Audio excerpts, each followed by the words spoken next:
Alright, Brush Monkeys, welcome back. This week we are painting the Skeleton Knight from Rafm Miniatures, R-A-F-M Miniatures. This was part of their Shadows and Steel line and was actually part of a box set called Vampires of Tandalore. Now, between scheduling this video, finding this miniature, cleaning them up and getting them ready, and scheduling them for this video slot, I found the rest of the box set and scheduled that for later. So you will be seeing the rest of the box set. I'm just not doing it all as one video right after the other like I normally do. Because I already had this one done. I had the next few videos scheduled, and then I had some openings for next year. And that's why I scheduled the rest of the Vampires of Tandalore box set. But once I get them done, you'll see him with the rest of them. I believe I've already done 2 miniatures from that box set and didn't realize they were part of the box set. But in researching this guy and finding out where he was from, I discovered he was part of the box set and recognized the other miniatures and thought, oh, well, I should get those cleaned up and do something with them. So for now, we're just doing this guy. He's a Skeleton Knight. He's a pretty good weight metal miniature. This was from back in the day. I think he's going to look pretty good. We're going to do his bones in Wraith Bone and Pallid Bone, of course. Same with the horns on his helmet. His chainmail is going to be Gravelord Gray with a Necron dry brush. His armor is going to be, plate armor is going to be Night Scales with a slight highlight of Night Scales mixed with blackened steel. The haft of his axe is going to be dark wood, of course. His belts and straps are going to be snakebite leather. His fabric, this cloth that he's wearing here, is all going to be Incubi Darkness with a dark tone wash and an Incubi and Stormy Seas mix. So it's going to be, this is going to be part of the highlight, which if you see it next to Incubi Darkness, it is kind of a nice bluish green complement to that. It's not going to be by itself, but it'll be mixed with the Incubi Darkness. Then I'm going to use tainted gold on the hilt and pommel of his sword here, and probably on the face of his shield, that little horn skull he's got going on there. And then his base is going to be Cygor Brown with a dry brush of Sylvaneth bark and a black base band. So got them all planned out, so let's go ahead and get started and see how he looks. All right, see you in a bit. Bye. Alright, we made some progress on our guy here, as you can see. We got the bone started, and we also got the chainmail started. As you can see, the Gravelord Gray is still wet, the Pallid Bone is still wet. I'm going to take a break and let all those dry, then we'll come back and dry brush the bone with a little bit of Tyrant Skull, and dry brush the chainmail and the axe with the Necron compound,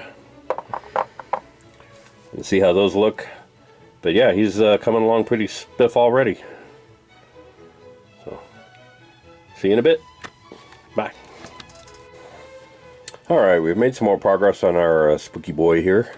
Dry brushed the bone bits with Tyrant Skull, and dry brushed his chainmail with Necron compound and his axe head as well, and it's looking pretty good.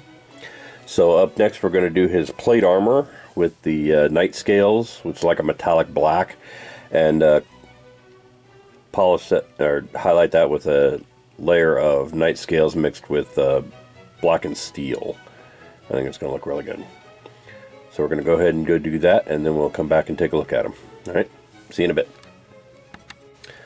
Alright, so now his plate armor is done, and it's a really subtle effect, but I really like how that comes out, the kind of bluish black steel look. And you can see it's different from the axe head. I did his shield the same way. His little armor belt. I really like how it's turning out so far. So up next we're going to do the probably the fabric on him. Although I kind of think I should do the wood first, like do the scabbard and the back of his shield and his axe handle with the dark wood. Do all those first. And then we'll come back and do his fabrics. Alright, see you in a bit. Alright, we've got the wood haft of his axe done, the back of his shield, and the scabbard of his sword done. Also went ahead and did all the leather bits, the little straps on his armor, the thong holding on his sword, the little thing on his sword and his hilt there and whatnot, this thing hanging down. All those bits are going to be leather, and those are all going to be done up next in snakebite leather. So yeah, we're making progress on our guy. He's looking pretty good. So we're going to go do those leather bits real quick, and then we'll come back and do the fabric. Also went ahead and touched up the insides of his eye sockets and his mouth, and went over his teeth with the pallid bone again, just to kind of darken up those teeth and the inside of his mouth and eye sockets, because it was looking a little pale there. So I wanted it to look dark and grim. So yeah, he's looking pretty good. So I'm going to go do his leathers next, and then we'll go from there. See you soon. Bye. Alright, so I did the guy's leathers, and they look pretty good. And also went ahead and did the tainted gold metallics on his shield and his sword hilt, and this little butt cap on the end of his axe, and his little skull and belt decorations. Those belt decorations, I didn't even notice those really until I did the leather over the top of them, and it kind of brought out that texture. It's one of the things I really like about the contrast paints, is sometimes it'll pick out little unseen details and make it that much better. But I really like how that turned out. I like how he's looking so far. I'm going to do his fabric next. That's going to be the Incubi Darkness, and I'm giving it a wash of dark tone wash from Army Painter, and then give it a highlight of Incubi Darkness mixed with Stormy Seas, which is basically just a lighter version of Incubi Darkness. I think he's going to look really spiff. So I'm going to go ahead and go do that, and then we'll come back and see how he looks. Alright, see you in a bit. Alright, so now we've got his fabric done, and that is looking really great. I love how that looks. I went ahead and did an extra little edge highlight of the Stormy Seas on top of the mix of the two, and I think that came out looking really good. It's really kind of ethereal. It's a much more subtle effect in person. It looks a little bright on the camera, but I really like how it looks. So I'm going to go with that. So up next is the basing, and the basing is just going to be Cygor Brown with Sylvaneth Bark dry brush, and then a black base band. So you've seen that kind of thing. It's sort of the same thing I do with the greens on other figures. It's not a huge thing. It's a contrast paint, dry brush, base band. Done it 100 times. So I'm not going to check back in after that. Next time you see this guy, he'll be completely done. So thanks for watching, and I will see you guys in a bit. Bye.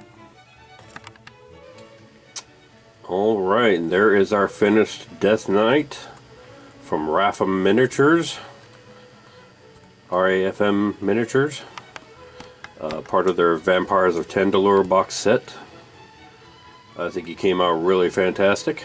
I really like how he looks. So thanks for watching, and next week we'll be painting something else fun. So see you next week. Bye.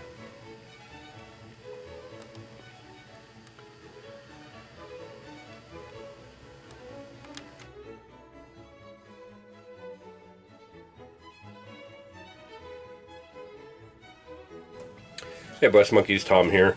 If you like what you see, click like down below, and if you want to be notified when new videos get posted, click subscribe.